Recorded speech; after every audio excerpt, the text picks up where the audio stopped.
Just smell it every time you go to the movie theater. What is it? It's that delicious popcorn. We're going to learn about the secrets of making popcorn and mass producing it for sale, as well as perhaps a few other tips that small businesses might be able to take advantage of on this week's edition of the State of Greater Western New York Report, which, as always, is brought to you by... Each week, our community makes history. Each week, you make history. And each week, there's only one source to turn to for the first take on history.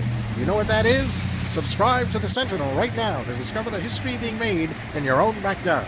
The Mendon Honeoye Falls Lima Sentinel. More than just your news, it's your history. Welcome, everyone, to this edition of the State of Greater Western New York Report.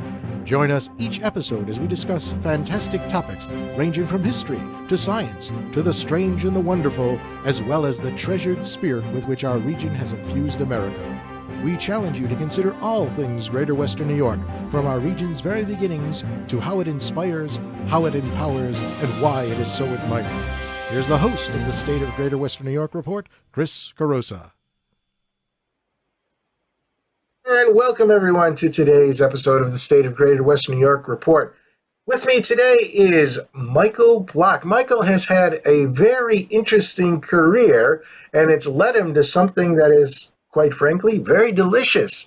Michael, before we get into that, tell us a little bit about yourself and really how you ended up to where you are today. Okay. Hi, Chris. Nice to be here.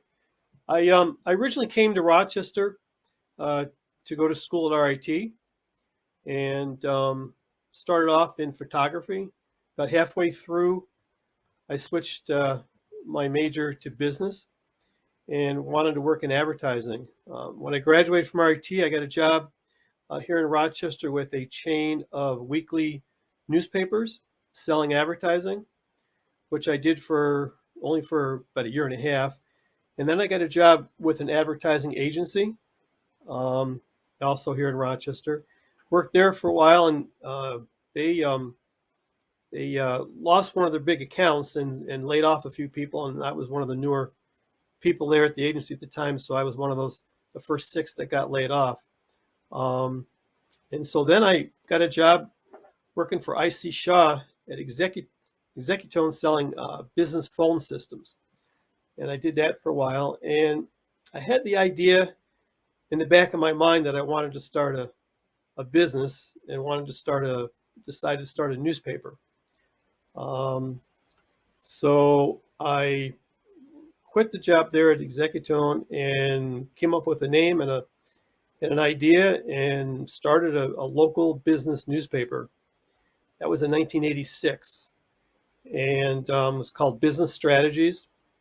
And I ran that for about 13 years. It was a lot of fun to do. It's hard work. There's a lot of deadlines. You're always facing deadlines. There's never enough time.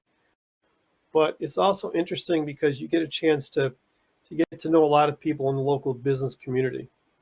And we really weren't like a hard newspaper. What we did was we wrote articles about how-to things for running a business. We did interviews and profiles on local businesses. And so I did that for 13 years. And then I decided that 13 years is a long time in that kind of a business when you're facing deadlines, and I really didn't have time for a vacation, hardly at all during all those years.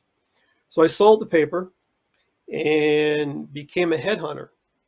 I knew somebody that was doing that and convinced me that would be a good career to do after the newspaper. So I became a headhunter, just working on my own. Worked with several different types of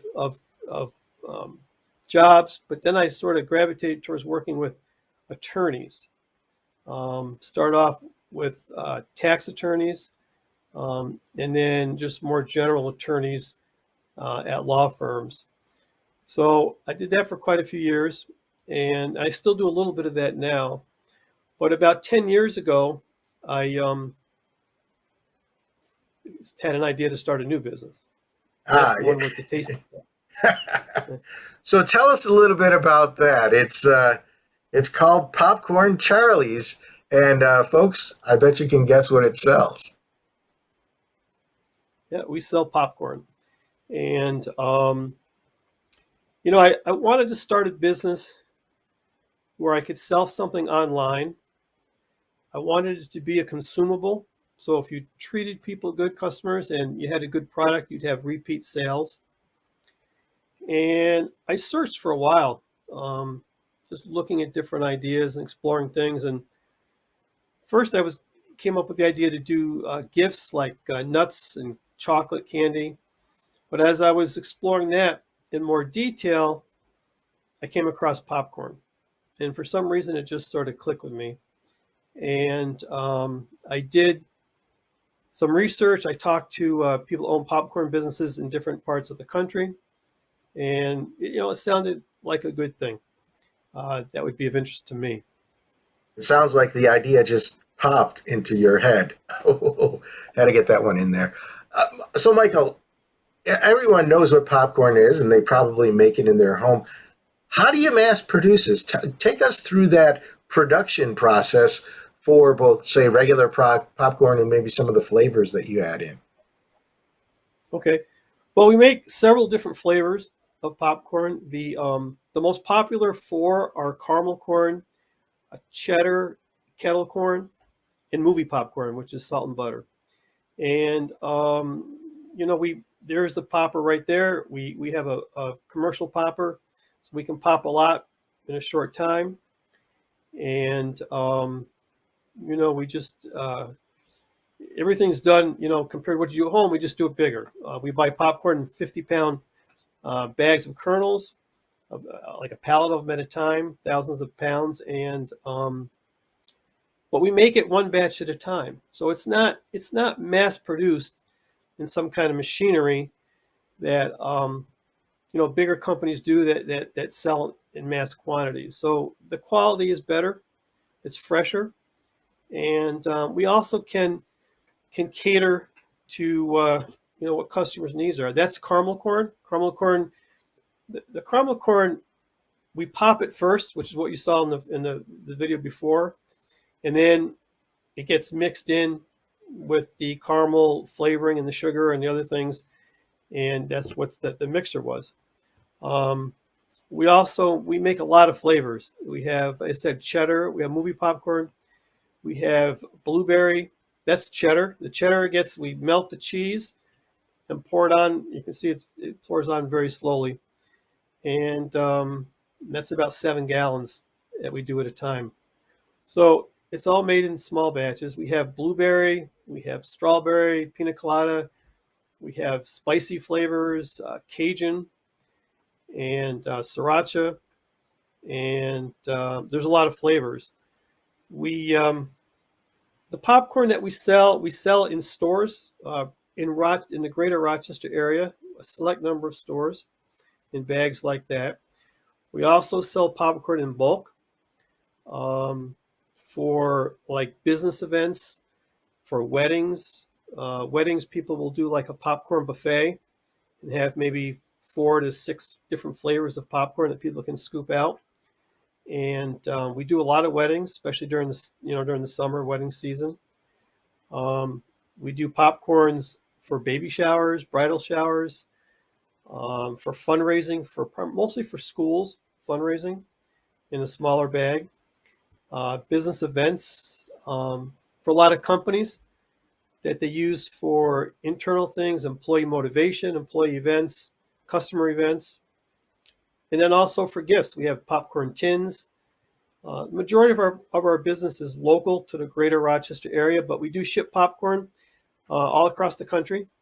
There are primarily people that live in Rochester and want to ship it to people outside the area, or people from outside the area call us to order popcorn to be delivered locally. So, Michael, let's put this back on the screen, the actual popping of the popcorn. How many of these batches do you make at any one time? You just do this one, or do you do several altogether? No, we do several altogether. And also, there's 2 kinds of popcorn that most people don't realize. There's popcorn called mushroom popcorn and popcorn called butterfly popcorn. And the difference is in the shape. That video that we showed popping, that's mushroom popcorn. Mushroom popcorn, if you see it, you can tell it's sort of in a shape of a round ball. The popcorn, it's not like the popcorn you get at the movie theater. It's in the shape of a round ball. And so the mushroom popcorn, we pop it and we use it for the caramel corn or the other candy flavors. Because when you mix it in the mixer, the regular popcorn will break apart. It has little ends sticking out.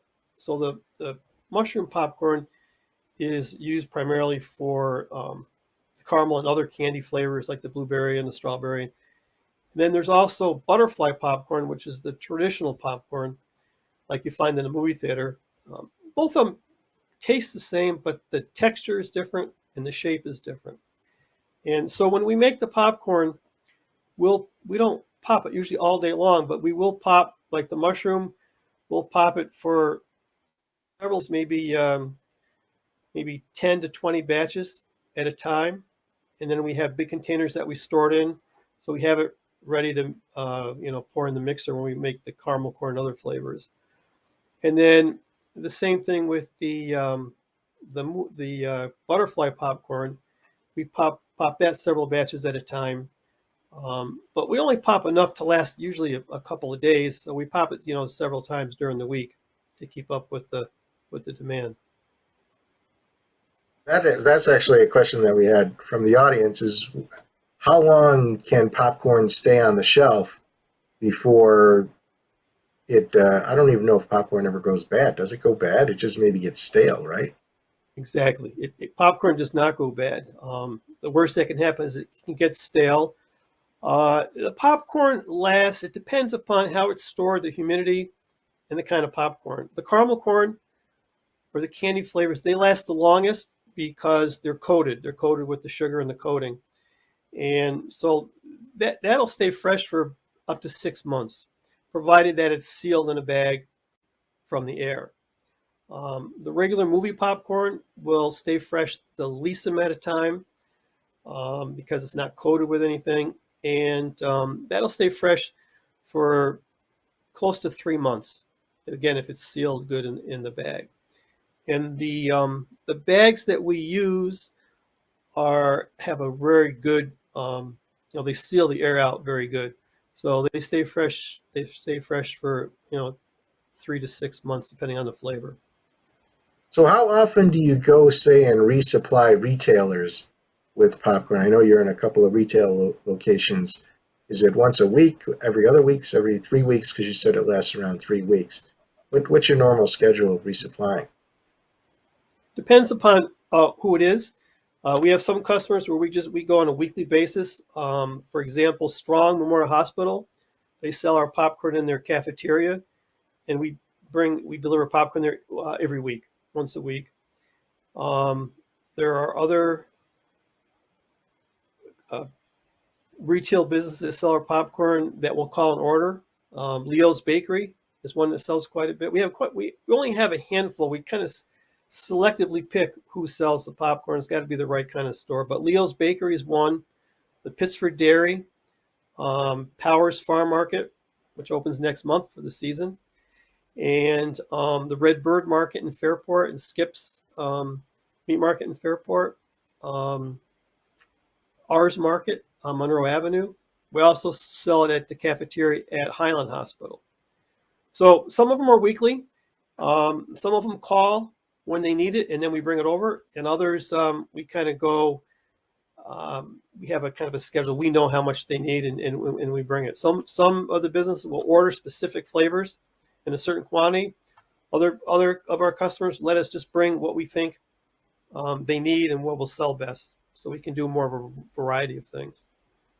Yeah, I mean it's interesting how different businesses approach the supply chain methods. I will say that just so the audience knows, my daughters and wife went to Leo's over Christmas, and they were getting the traditional cannolis, and they ended up buying popcorn. They wanted popcorn. They didn't know it was your popcorn, but we came back and they said, "Hey, this is good popcorn." So there's a testimonial from at least my family about your popcorn.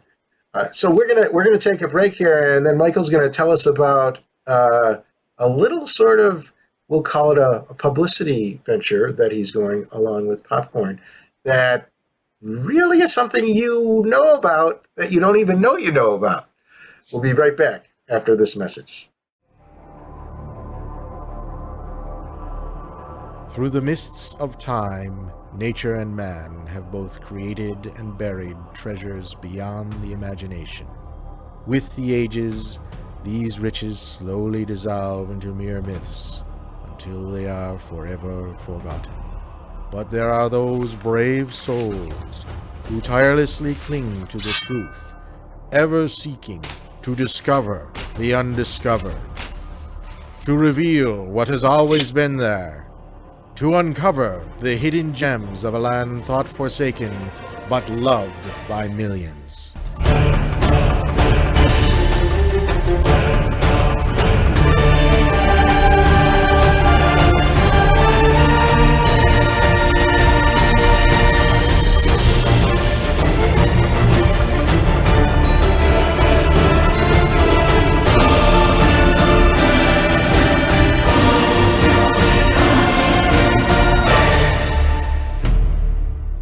50 Hidden Gems of Greater Western New York. Discover the secrets in your own backyard.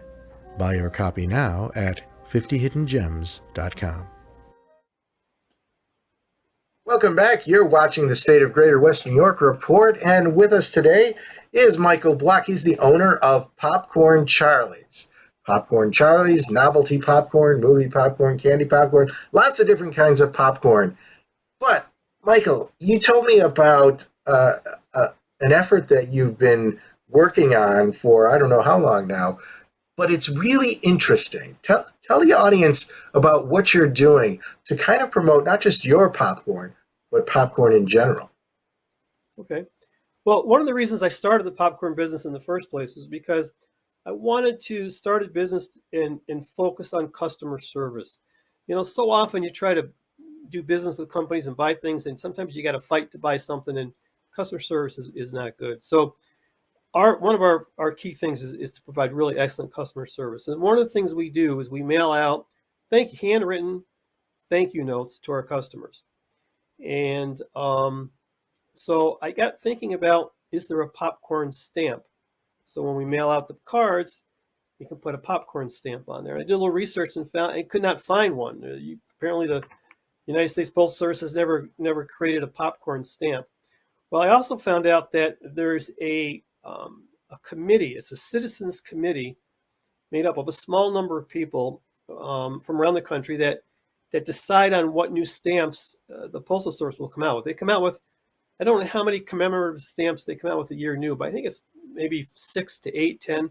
They come out every year with new stamps. And so I found out you can propose a stamp.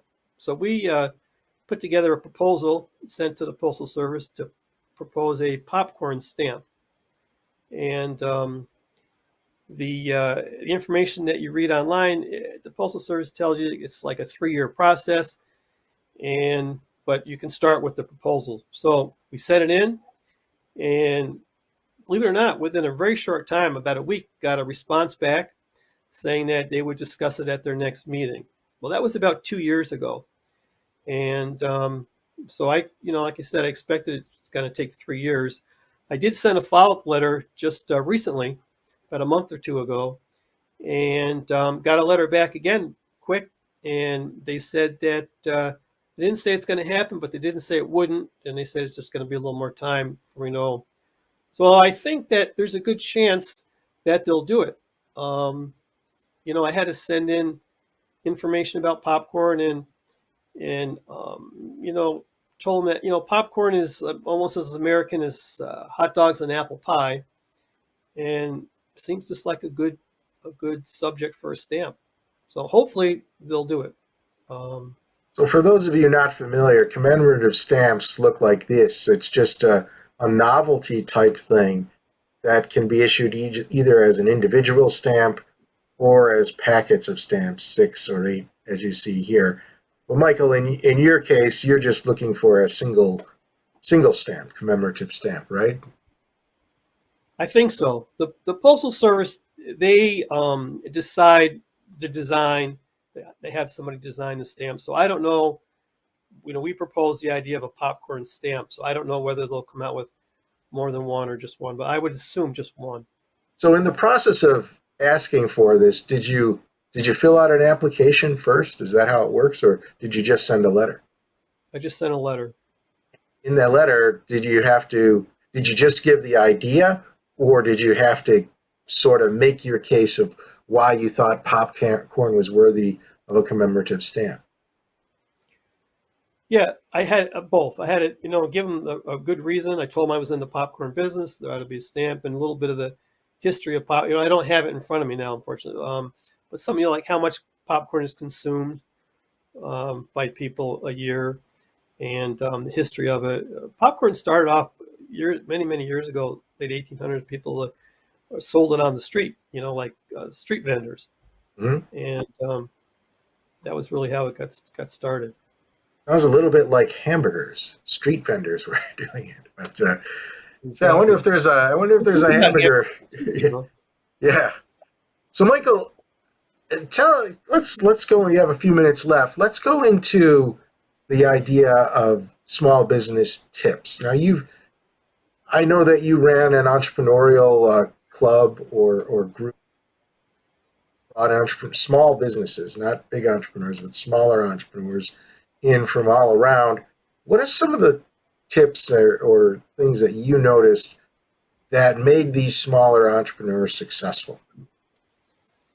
Well, by the way, yeah, the entrepreneur was the Rochester Entrepreneurial Society, and I started that because when I was in the newspaper business, it was an easy way to promote it to business owners, and we used to meet once a month. We would have a speaker to talk on a topic about managing a business, and we had quite a few members, and it was popular. And then over the years, people got busier, and it was harder to get people to go to things, and harder to get new speakers. And so, but we did it for about 13 years, I think. And so some of the things that I've learned from that and other things, things that tricks to be successful in a small business. The first one is to smile. I know that sounds kind of funny, but people don't smile. People just don't walk around with a smile on their face. A smile is a reaction. It's a reaction to something. So you have to really think. And I learned this from Sid Holbert, who does seminars around the country about customer service. So for example, in our facility, we don't have a retail store, but we have a facility where we make the popcorn. So people that come to the door, we have a buzzer. They have to buzz it to come in. And whenever I open up that door, I make sure I smile before I open the door. You have to consciously think about it. I've done some consulting with businesses, and I always tell people, tell your employees when somebody walks in, they've got to put a smile on their face. You have to consciously do it, because otherwise you won't smile unless it's a reaction to something. So that's one thing. The other thing is to provide exceptional customer service. Treat customers like they're one of your best friends. And always follow up, respond to customer requests without delay. I can't tell you how many times you call a business for something, you don't hear back, or there's long delays. You've got to respond to people and you give them service. And the other thing is that when you own a small business or start a small business, you've got to expect the unexpected. Things don't work out the way you think they will. You'll have problems, unforeseen problems, and you've got to be really good at solving those problems and trying even to anticipate those problems. Another thing is sales. A lot of people that start businesses, they don't realize that sales obviously are very important to a business, but they don't realize necessarily how hard and how much work it takes to get sales. And that's something that is obviously critically important. If you don't have sales, you're not going to have a business. Another thing that in my consulting I used to work with people on is maintain a customer list. Now, that depends upon the type of business that you're in. But for example, restaurants. You go into a restaurant of any kind, any type, and you might like the place. You come in, you eat, you pay, you leave. And the owner of the restaurant doesn't know who you are. There's a few restaurants, mostly they're chains, that have done things to get you to fill out a card with your, at least now, your name and your email. You don't even really need the address. Usually it's for like to get something on your birthday. And you want to maintain that list of customers because that's valuable. And you can also use it in today's world, with email. You can send emails, promotional emails, bring people back. It's much easier to sell something to an existing customer than it is to get a new customer. It's much, much easier, harder to get new customers. So those are some things that will help, and that people don't do. I once had to do a presentation in front of a business group, and I was talking about smiling, and I said, I'm a perfect person to talk about this subject because you can't say the name Chris without smiling, and it works. So Michael, I think that it's this entrepreneurial sense. Do you think that there's been maybe a generational shift from, say, the 80s, 90s to today in terms of entrepreneurs? Are we seeing more or less entrepreneurs out there? I don't know if we're seeing more or less, maybe about the same. It seems people don't want to work though, suddenly after COVID. So that's that's a change. The other talk about generational changes. The biggest one that I've noticed is that people that are maybe 35 years old and younger, they don't want to talk. They don't talk on the phone. They hardly really talk at all. It's all texting.